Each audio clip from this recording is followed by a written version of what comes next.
Ассалаумағалейкум, құрметті қазақ ет арнасының көрермендері, YouTube көрермендер, қалдарыңыз қалай, дендеріңіз сау ма, мал-жандарыңыз тегіс аман есен ба?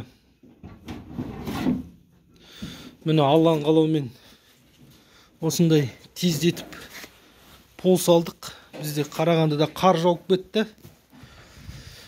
Қар жауды, в общем, астары езілді бұлардың. Езілгеннен кейін міне мына қораның бәрін жаптық, пока уақытша. Бұйыртса Алла нәсіп етсе добивать етеміз ғой. Ар жақ шетін тоже уақытша жаба тұрдық. Бұйыртса подсостарды пока мына жерге байлай тұрдық, асты езілгеннен кейін. Өйткені суып кетті да, сосын ар жаққа қаратай, ана шеттен бері қаратай пол қуып, аккуратно сол жаққа байлап шығамыз бәрін. Менің полдарым осындай болды салған. Мұның бәрін сосын айта кетеміз. Бұйыртса сол сіздерге көрсете кетейін деп. Міне біздің подсостар. Бізде Қарағандыда қар жауып тұр. Міне көрермендер, сіздерге көрсете кетейін. Көп көрермендер айтты, негізі сол көрермендерге Алла разы болсын. Уақытында кірісіп пісінен қараңыздар. Асты қалай езіліп бачыт болып кетті. Өйткені мынан төбесі тесік болатын. Содан жамбыр кіріп, уклон жоқ қой. Еще өздерінде сітіктері бар, мынаның бәрін бачыт қылды. Енді бұның бәрін тазалап, Алла нәсіп етсе, ана екі ортаны ашам.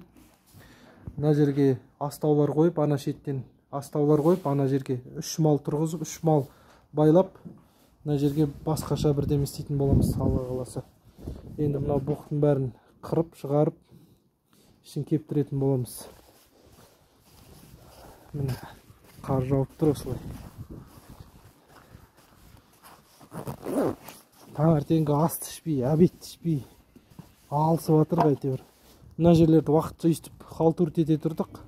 Бұйыртса Алла қаласа стойка қойып, жамалат бұл жерлер. Жамалады міне. Артында осындай проход бар. Міне неше күн жатпаған ғой ананың езілгеннен. Содан кейін осылай жатып жатыр енді. Бұйыртса бәрі жатады. Міне ағаштар торат. Міне осылай астауларды ұрып келатырық қой міне. Анау мыналардың екі бөшкенің ортасын варит еткен жоқпын.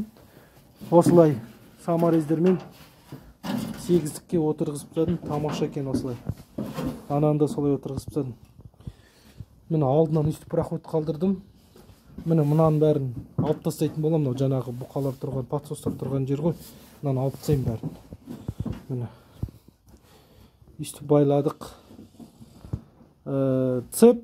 Цеп варит етілді трубаға, сосын мойындарынан жіппен байладым. Осылай арқаммен кесіп арқамды. Міне енді жып жылы, рахат, іші бәрі жып жылы. Сквозняк іштеме жоқ, пока жақсы. Өз температураларымен нан ішін жылтып, тамаша болып тұр. Жаңа жем салып қойғам, жемнің бәрін жек қойды. Енді бұл подсостарға атқорым басталады. Енді Аллаға шүкір, алдында комментарияда жазды, бір ағамыз өзінің YouTube каналы бар, ауыл тынысы деген. Сол ағаға рахмет. Тоже кило 200-ден жегіздім, кило 200-ден салдым, кішкене іштері өтті, жемге 1-2 күн қайтты. Қазір Аллаға шүкір, қазір бір бұқа күніне 3 килограмм жем жеп тұр деп айтуға болады, смел айта беруге болады. Таңертең 1,5 килограмм, кешке 1,5 килограмм. Енді кегендерін әлі 1 айда болған жоқ. Бір 2 апта болған шығар бұл подсостардың кегеніне. 3 килограмм жем жеп тұр. Таңертең 1,5, кешке 1,5 килограмм. Міне біздің подсостардың күйі осы.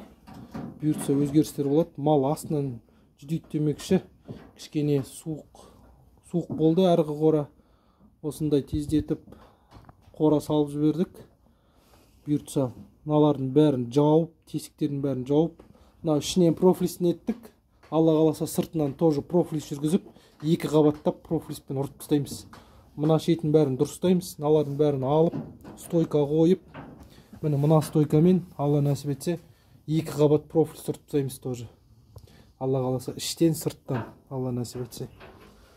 Енді сварка білмейтінбіз, мыналардың бәрін варит еттім өзім. Үйтіп варит етіп істеп қолдан келгенше міне цепта тұр бәрі.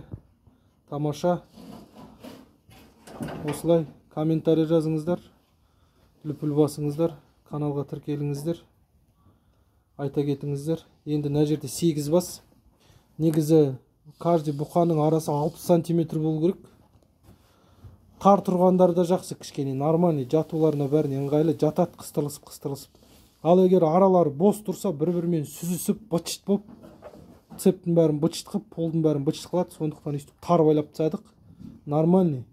Жем-жеулеріне де, тұруларына да бәріне жақсы. Жатады, демалады, ештеңе етпейді, үйренеді. Бұлар цеп байлау көрмеген ғой бұлар. Алла қалса үйренеді, үйрету керек. Жемге де үйренді. Тез короткий сроктың ішінде 3 килоны жем жегіздік.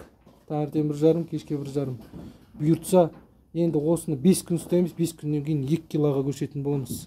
Каждыйына таңертең 2 кило, кешке 2 кило салатын боламыз, Алла нәсіп етсе. Міне.